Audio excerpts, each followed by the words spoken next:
Hello everyone, it's Heidi from flutterbyheidi.wordpress.com, and today I'm doing a tutorial for Splitcoaststampers, and we're making this curved sided box with a fold over lid. And as you can see, I've used the Dragonfly Dreams die cuts and a lovely new stamp set which is available from the 1st of June, which is called Daisy Delight, to create these flowers around the sides.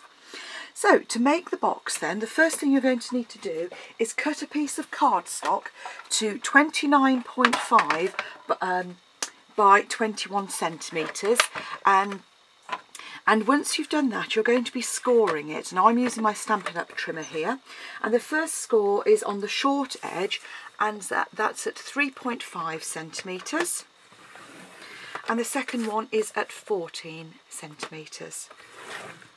Now once you've done that, if you take out your extender and turn it so that the larger section is at the top, and you're going to do several score lines, but you're just going to score to the first line only. I'll just move my ink pads out of the way. Okay, so if you score at 3.5 centimetres, just down to the first score line, at 10.5 centimetres, again first score line, at 17.5 centimetres, and at 24.5 centimetres, and then you're going to score all the way down to the bottom at 28 centimetres, so all the way top to bottom. Then rotate your cardstock so that the smaller section is at the top. And now you're going to score that smaller section at 8.5 centimetres, again just to the first section, at 15.5 and at 22.5.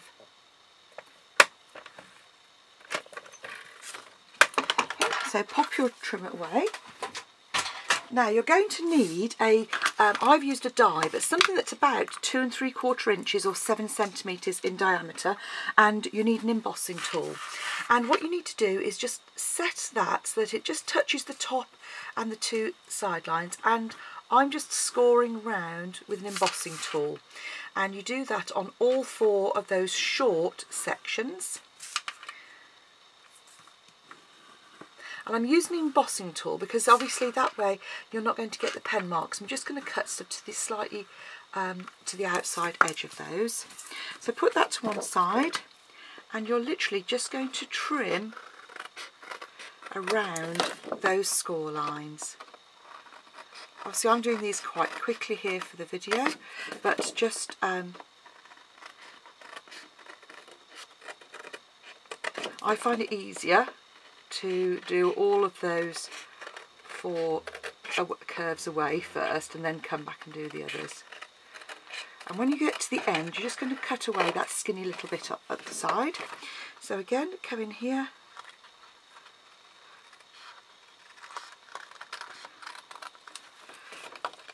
now obviously if you're accurate, you could use a scalpel and cut those curves around the die if you like. So you'll end up with a piece of card that looks like this. Now the next thing you're going to need is a little bit more unusual, not normally found in your craft room, but you're going to need a 10.5 inch plate. So 10.5 inches is around about 26, just check, 26.5 centimetres.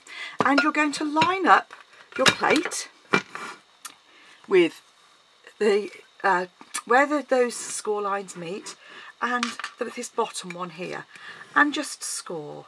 And I don't come all the way down because obviously you don't want the curve, you want it to sort of join just at the bottom.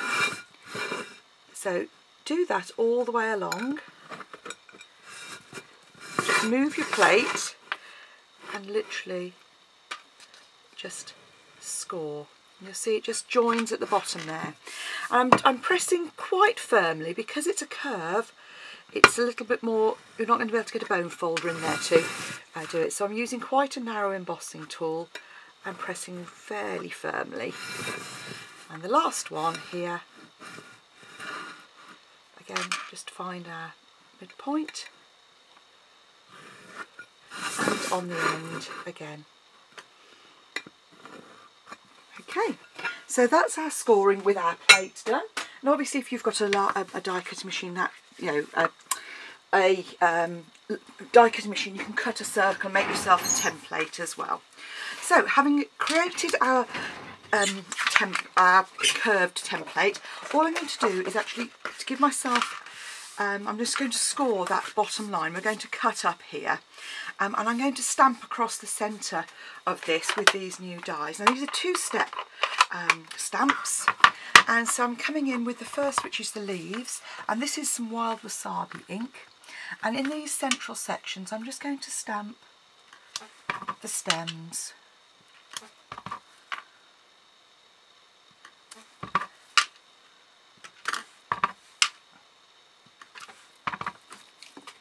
Take my bracelet off, sorry, that's making a bit of a clatter. Okay, so having done our stems, I'm going to come in and do my single stem up the centre as well. And obviously you can stamp whatever stamp set you happen to have. I just thought this was lovely with the 2-step stamping that we've got. And then having stamped our stems, I'm going to come in with the flowers, and here I'm using some Perfect Plum because I felt this looked rather like lavender, and so I came up with that. So these then just line up with the tops of those stems, and you don't have to be incredibly they don't have to be perfect. I would normally take a little bit more time with these, and I'd actually stand right over, but I'm sure you don't need a headshot of my hair over the top of while I'm trying to line up. So once we've stamped our flower heads,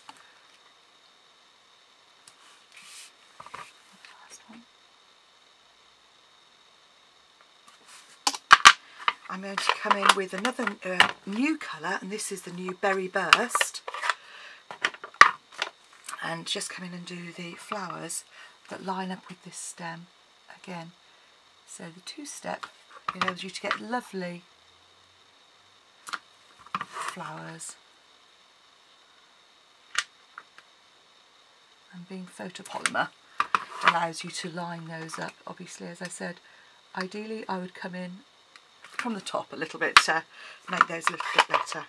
And then while I've got my Berry Burst out, I'm then going to just stamp a strip, which is from the Dragonfly Dreams with the sentiment. So it's a 1 centimetre strip, and I just stamp on there, "To a wonderful friend."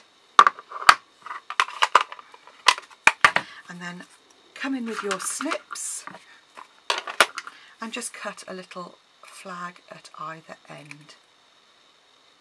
Obviously, if you've got a punch, you could use a punch to do this as well, but just make a little flag. And then while we've got that out, I'm just going to add a little bit of wet glue to the reverse of that and pop that onto a strip of 1.5 centimetre Berry Burst cardstock, and just allow that to set and dry. So back to our box construction. Now you've stamped this, I'm going to come in and you're going to cut up on each of those large tabs, and you're just cutting straight up because they're going to overlap at the bottom, like so.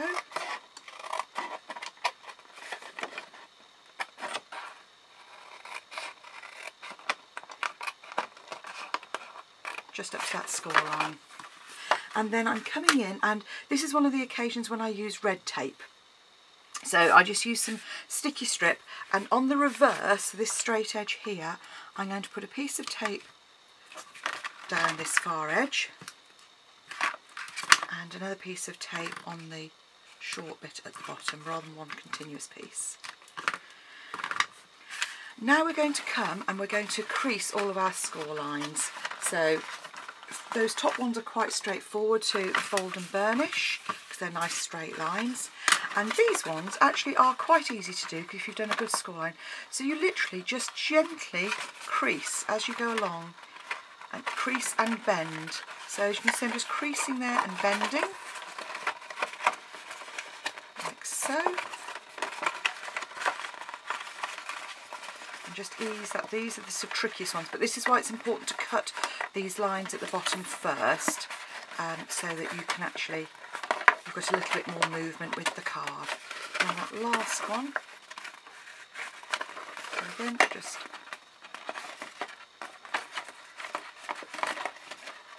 gently pinch those, and then on the end there.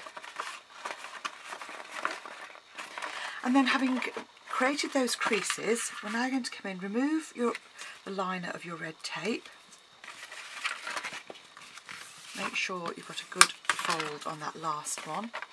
And what you want to do is line up just the side first. So we're lining up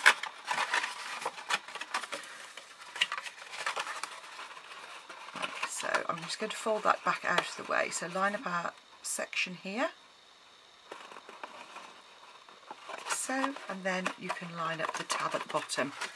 And once you've done your tab, that is the one with the join is the first one that actually folds in. What I recommend is that you pop your hand inside your box and just make sure that's stuck very well. And then on these 3 flaps, you just need to put a piece of tape on the end of either of those, just to close those up and hold them in place. And this makes a nice secure bottom for your box. So the first one to go in is the one with the join, and then the next ones are going to be your 2 side ones. And this means that our front piece is nice and flat. So take our side ones, like so. And those can just fold in, like so. Pop your hand in to the bottom, and then the last one folds in. And that then gives us our front, which has got a nice seam. And then to close, all you're going to do is just like a normal sort of square box. You fold in 3 flaps, and then the very last one just tucks in like so. And now you're ready to decorate the rest of your box.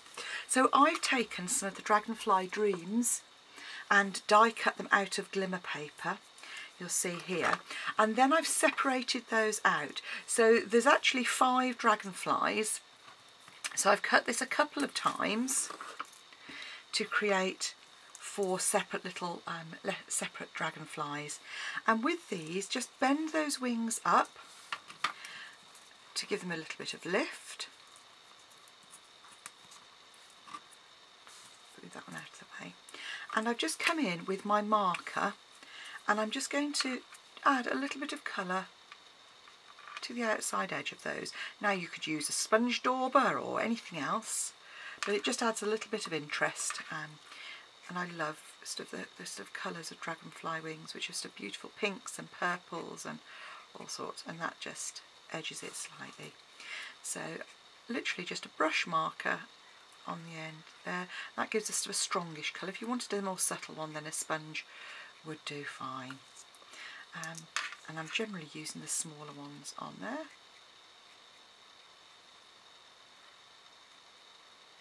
So I've got 3 of my small ones here. My other ones are larger ones. So if I show you how I trim those away. So if I use this top one, I just come in, snip at the bottom there, and on this one just very carefully cut between those 2 wings, and then just neaten those up, and there you have a really pretty, just round the bottom, dragonfly that you can just ink up. And this is a lovely way to get whatever colour glimmer paper you want by using your sponge or a marker. And then to glue those into place, I'm just going to use some Tombow glue and put a little dab on the back of each of those. And what I like to do is leave those to one side, just to allow that glue to set a little bit before I put it on, just so it doesn't slip everywhere. Okay.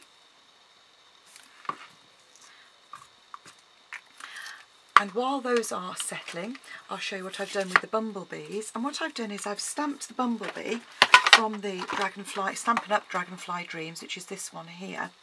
And I've then coloured it in with some crushed curry just on the body on this one. And then used the die that's in the set to cut out our little bumblebee. So that's how we do our bumblebee. And again, I'm going to do the same. Bend the wings up very slightly,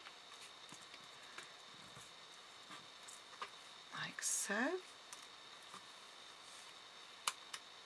Just noticed I've got a couple of little bits that haven't quite punched out, so there we go. And then again, come in with some wet glue just on that nice section. You've got quite a nice big body section there to pop a bit of glue in. And then we can literally come in and add each of our dragonflies to those top corners.